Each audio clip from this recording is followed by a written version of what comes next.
No one's really paying attention to Giancarlo Stanton. Let's change that on today's Locked On Yankees. You are Locked On Yankees, your daily New York Yankees podcast. Part of the Locked On Podcast Network. Your team every day. Welcome to Locked On Yankees. I'm your host, Stacey Gotsoulias. As always, Locked On Yankees is part of the Locked On Podcast Network, your team every day, and we'd like to thank you for making us your first listen every day. Just a reminder, Friday's episode is our mailbag episode, and we would like for you to leave us questions either in the comments of our YouTube video, you can do it on our community tab, or reply to the tweets we've sent out with our mailbag image. With me, as always, my producer, Steve. Steve, what is going on in today's show? We got to talk about Giancarlo Stanton. We want to set some expectations today for 2023. We've done a couple of these already, our What to Expect series. And I think it is really important to start with this conversation, Stacey, a look at his injury history, because it's kind of hard to talk about Giancarlo Stanton and expectations without talking about injuries first. Oh, and there's a bunch of them.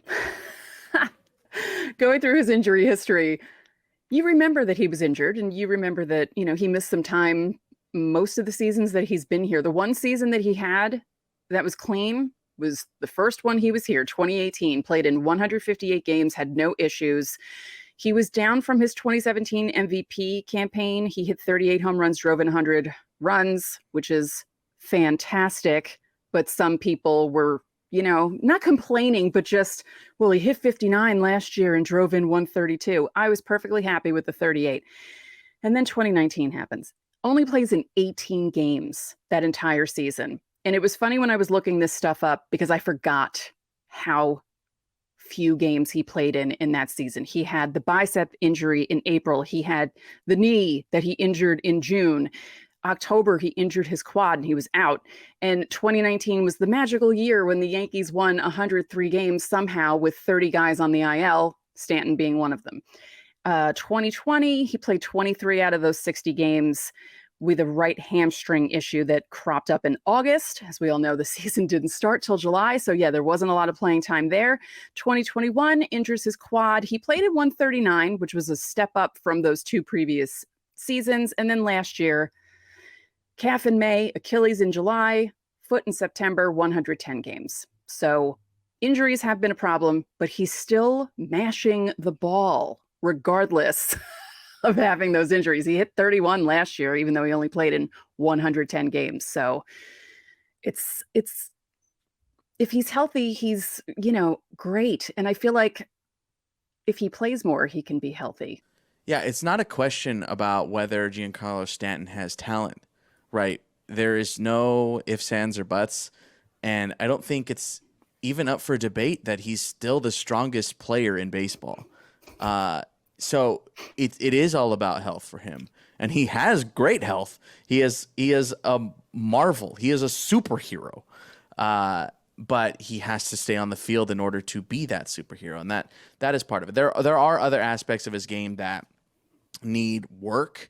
I wanted to kind of pinpoint a couple of them today, Stacey, and just use some numbers. I'm gonna give you a good number and a bad number. So these are two numbers to take home with you. If you're looking for something simple of what Giancarlo Stanton can do for 2023, these are some numbers that I want you to keep out for.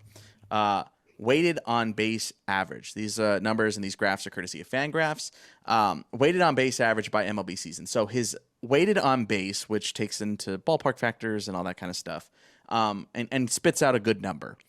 And that number for Giancarlo Stanton has been trending downward since 2019. So it went up a little bit. It spiked in 17, like you had mentioned, his godly year, but has been trending downward since 2019. But it is still above league average, which is good. You want that number to get back to those, you're not expecting MVP levels here, but you want it to get over 360. And last year it was well under. It was under 340 at that point last year. So you want him to get on base more.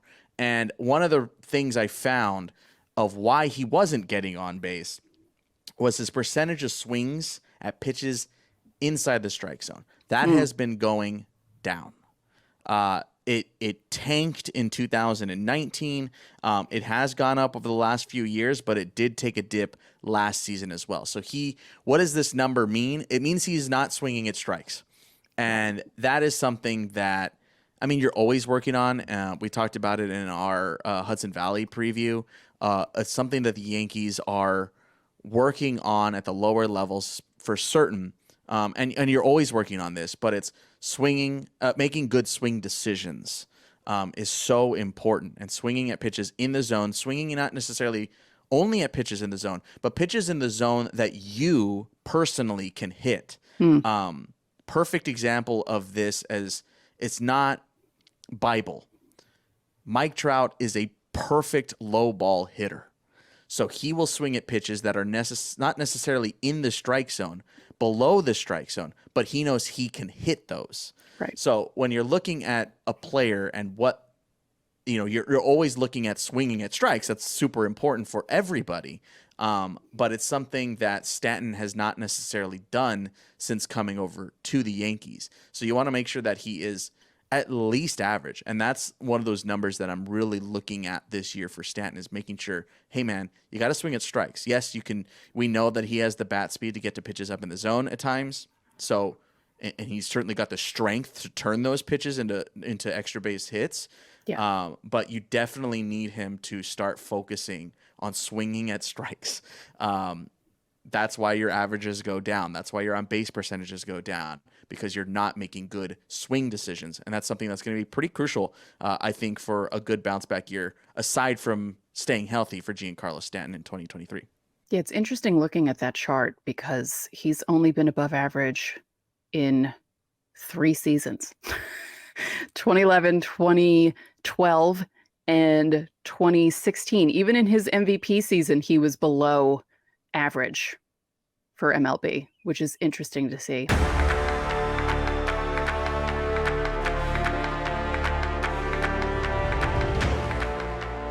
The NBA playoffs are just a month away, and now is the perfect time to download FanDuel, America's #1 sportsbook, because new customers get a no-sweat first bet up to $1,000. That's bonus bets back if your first one doesn't win. Just download the FanDuel Sportsbook app. It's safe, secure, and super easy to use. Then you can bet on everything from the money line to point scorers and threes drained. Plus, FanDuel even lets you combine your bets for a chance at a bigger payout with a same-game parlay. So don't miss the chance to get your no-sweat first bet up to $1,000 in bonus bets when you go to FanDuel.com/lockedon.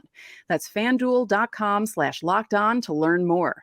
Make every moment more with FanDuel, an official sports betting partner of the NBA.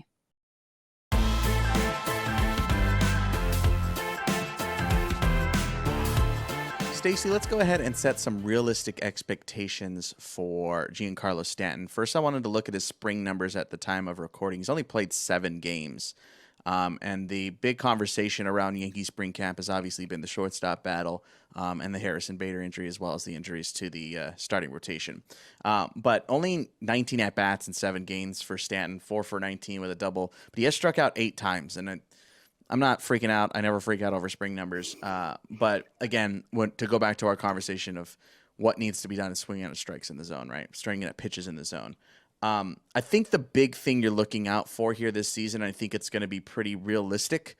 22 homers. That's the magic number right now for Stanton to get to 400, which is incredible.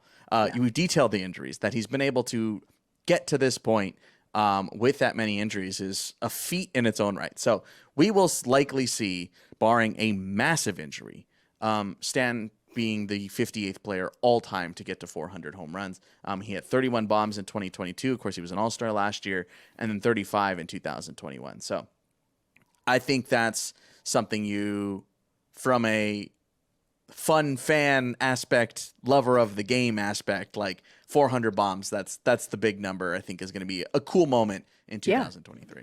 Yeah, it's always fun to see guys do that, and it's fun to see guys do that when they're Yankees.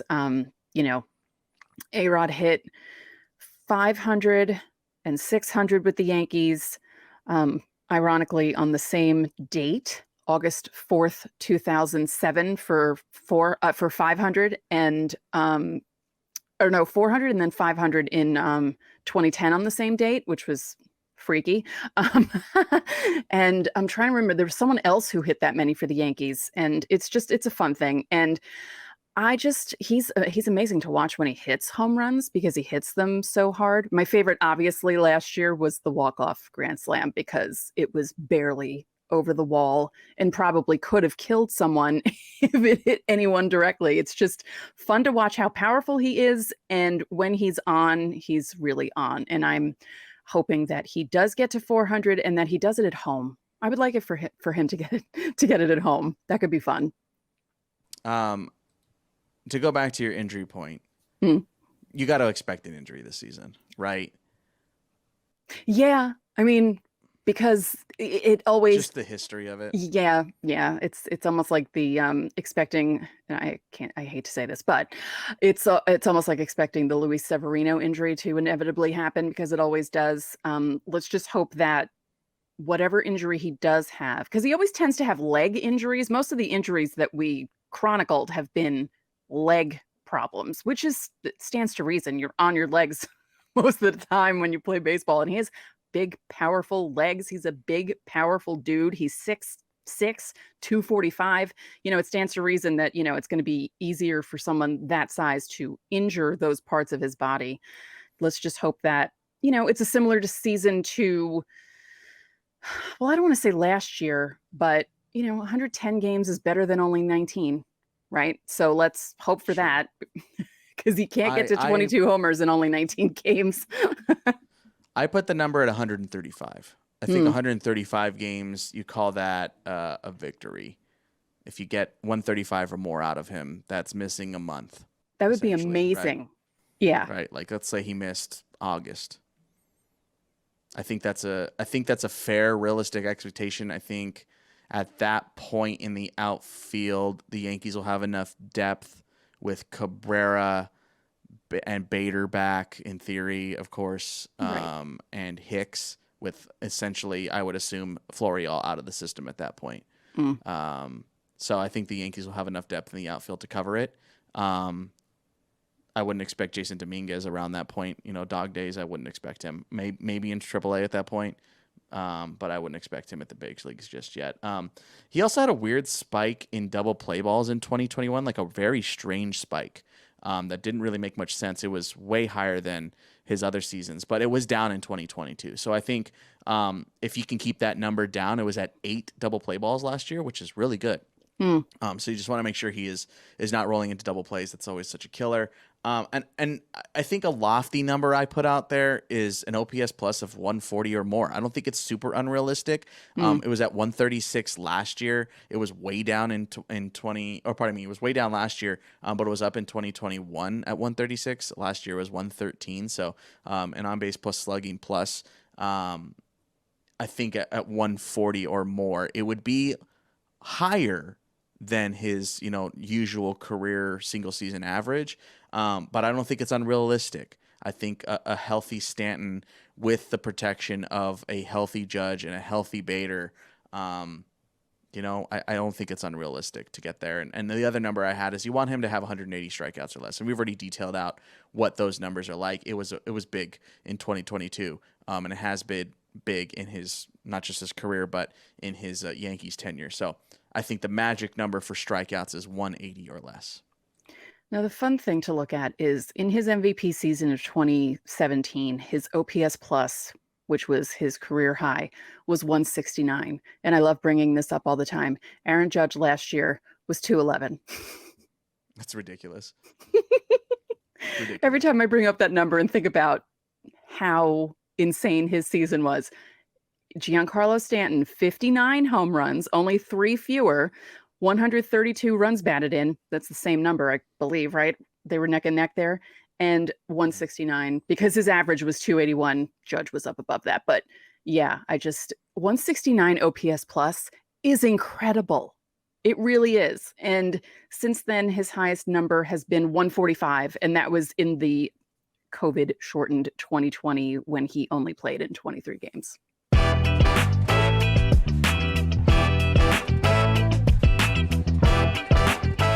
I'm pretty excited about our new partner and sponsor of today's episode, the mobile game Ultimate Baseball GM.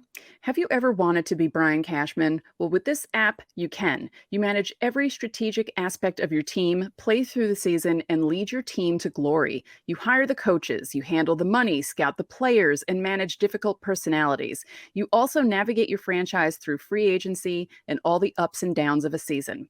Ultimate Baseball GM is completely free and payable offline, play on the go, as you want and when you want to. I just downloaded it myself, and I'm planning on leading my New York Diamonds to victory against my fellow Locked On hosts. And speaking of that, Locked On Yankees listeners get a 100% free boost to their franchise when using the promo Locked On in the game store. So make sure you check it out. To download the game, just visit probaseballgm.com, scan the code, or look it up in the app stores. That's probaseballgm.com. Ultimate Baseball GM. Start your dynasty today.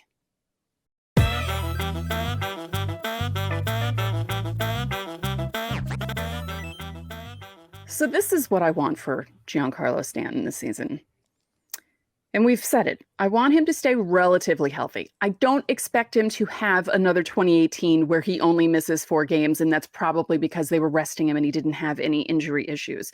He's 33 years old. Like we mentioned, he's big and he has bigger body parts than most people, and he just tends to injure his lower half, and it happens.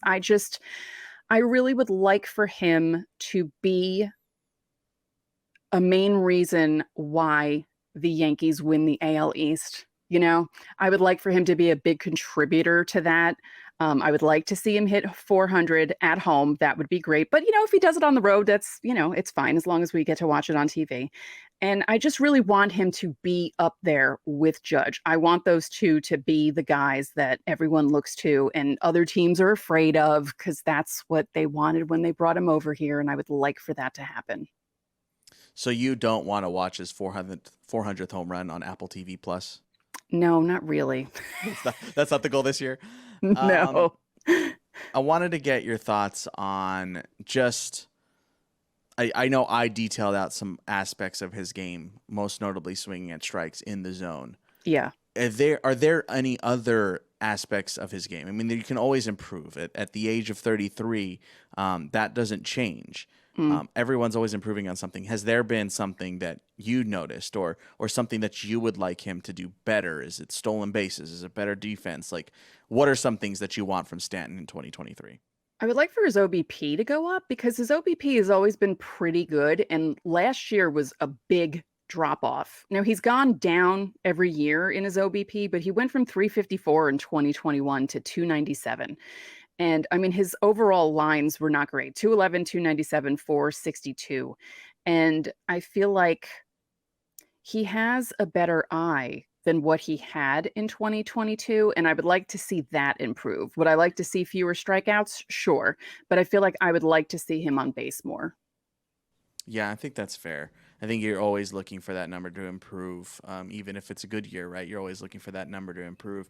And when you're talking about having a full season of Bader also in that lineup, and you're thinking about maybe having a full season of Cabrera in that lineup too, or whatever role it ends up shaking out to be for Oswaldo.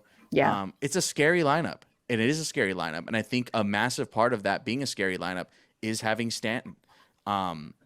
You can. I don't know if Anthony Rizzo instills that fear into opposing pitchers. I mean, he's a great player. I really like Riz, but there's something different about Giancarlo Stanton that doesn't give you that fear of God, right? Like when he walks up to the plate, it's like facing Team USA, right? For how rocky their World Baseball Classic has been. You saw what they did against Canada. And that's what everyone thought was going to happen. And It's scary. And I think the Yankees have a fairly similar part to them. And I think Stanton is a massive contributor to that. Because without him, it's not a bad lineup. It's still a very good lineup.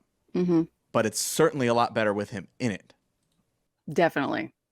Yeah. And it's not even just the home runs. I mean, he just hits the crap out of the ball all the time. He hit a 120-mile-an-hour out to third base. I think it was against Toronto. And I don't know how the person who plays third for Toronto, why can't I think right now? I don't know how their hand didn't fall off because he's Well, I just think so strong. what's also part of it is it's like it's not just him and how those homers sail 5,000 feet.